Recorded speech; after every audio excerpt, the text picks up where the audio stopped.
If you're eating healthy but gaining weight, or at least struggling to lose weight, I'm going to explain to you 4 reasons why this might be happening.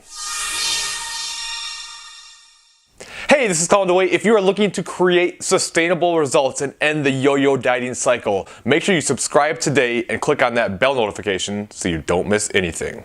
That's right, I'm going to give you 4 reasons as to why you could be eating healthy and not losing weight, but make sure you stick around to the end of the video because reason number 4 is probably the most important of all.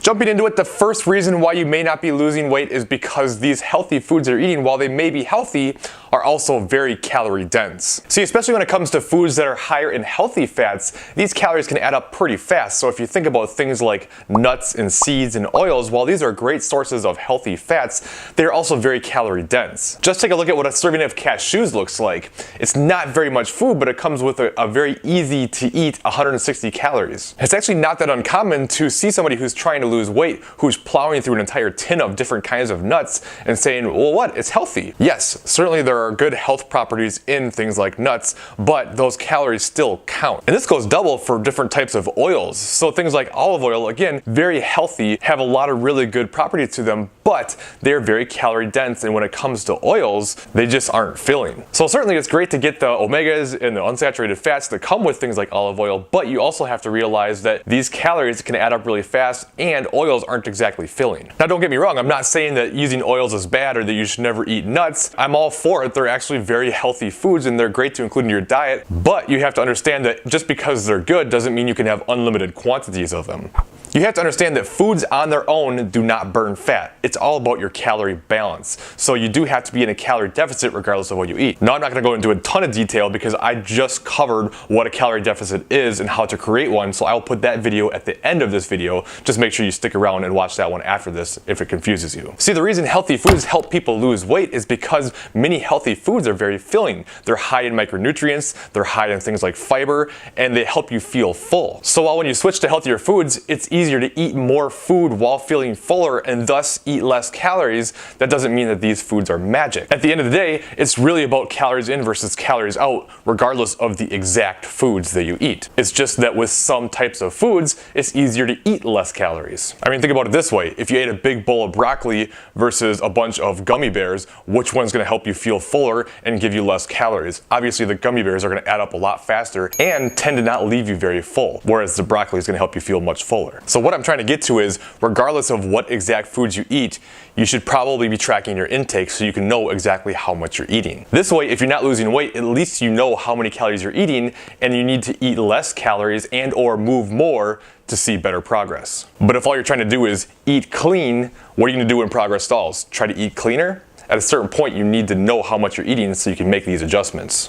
Now, the third point I want to make is we always need to look at the sustainability of our diet. While it's great to eat a lot of healthy foods, if all you do is try to eat nothing but clean all the time and you end up snapping and going crazy and binging on your favorite foods, you're not putting yourself in a good position for success. See, this is where a lot of people go wrong. They only think about what they should do in that moment to lose weight, but they never think about what they're going to do when that diet is done. So sure, you may be able to eat those same 7 foods for a short period of time, maybe even a few months, but eventually what's going to happen? You're either going to snap or you're going to be at a party or something where there's food that's out of your control and you get to a position where your willpower is low and you just feel like, I just can't take this anymore. This is when you give in and say, screw it, I'm just gonna eat this food anyway, and since you've been restricting for so long, you probably binge like crazy. I mean, tell me you've never had this thought pattern before. Well, I've blown it, I'm off my diet, there's no point anymore, I might as well eat as much as I can right now because my diet starts tomorrow and I won't be able to have these things again, so I need to get as much as I can in right now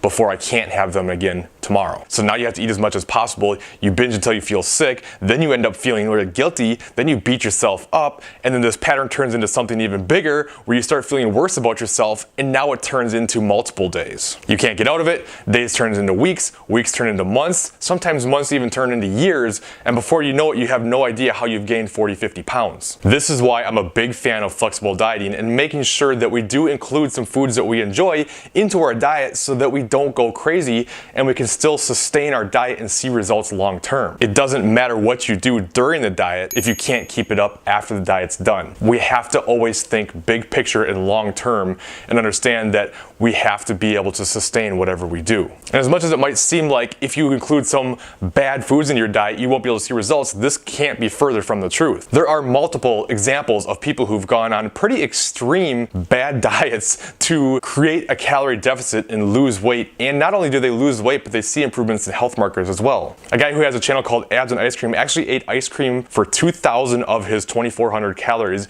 every single day for 100 days and lost 30 pounds. Saw improvements in all of his health markers as well. There was a guy that called himself the McDonald's diet guy who dieted on nothing but McDonald's food for 6 months and lost over 50 pounds. And again, saw improvements in all of his health markers. A professor of a school was trying to convince his students that you could lose weight as long as you create a negative calorie balance. And he went on a diet, he called it the Twinkie diet, where it was mostly things like junk food, like Twinkies and stuff like that. And he lost over 20 pounds and again, saw a bunch of improvements in health markers. So again, we always have to think about context of an overall diet. Just eating a little bit of something you enjoy, one serving of ice cream or a couple slices of pizza or whatever else are not going to make you fat. It's going crazy and eating a lot of calories that does that. And certainly, while a sweet potato is a healthier option than a serving of ice cream on a side-by-side basis, if eating that little bit of ice cream will help you feel satisfied and stick to your diet and not go crazy, I would actually argue that that ice cream is a better choice. And that's not even talking about the kind of relationship with food that it usually creates by looking at foods as either good or bad.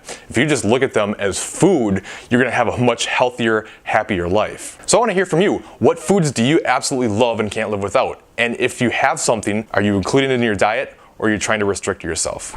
Now, point number 4 may be the most important point of all, and this is the common pattern that a lot of people have, and that is they end up with a completely trashed metabolism because of years of yo-yo dieting. See, your metabolism adapts to whatever you do, so if you start eating lower calories, your metabolism is going to slow down. That doesn't mean there's anything wrong with that, and that's just a normal physiological response, and that doesn't mean you shouldn't ever eat lower calories, because if you want to lose weight, you have to. But what many don't understand is the more aggressively you diet, and the longer you diet, and the more times you've gone through different dieting cycles, the more your metabolism slows down and the harder it gets to lose weight. Have you ever noticed how every single time you come back to diet, it just seems to get harder and harder and harder, and what used to work before never works anymore? This is why. So if you have a long history of dieting, if you're eating low calories already and can barely lose any weight, and you're really struggling, what you don't want to do is say screw it and go back to binging. See, what happens when you do that is you end up gaining weight really fast because you're going back to old eating habits and eating excess calories while your metabolism is suppressed from all the dieting that you did. So what you need to do is go through something called a reverse diet, where you take your time slowly increasing your calories so your body can keep up with what you're doing. See, if you just stop dieting and increase your calories by 1,000 calories every single day,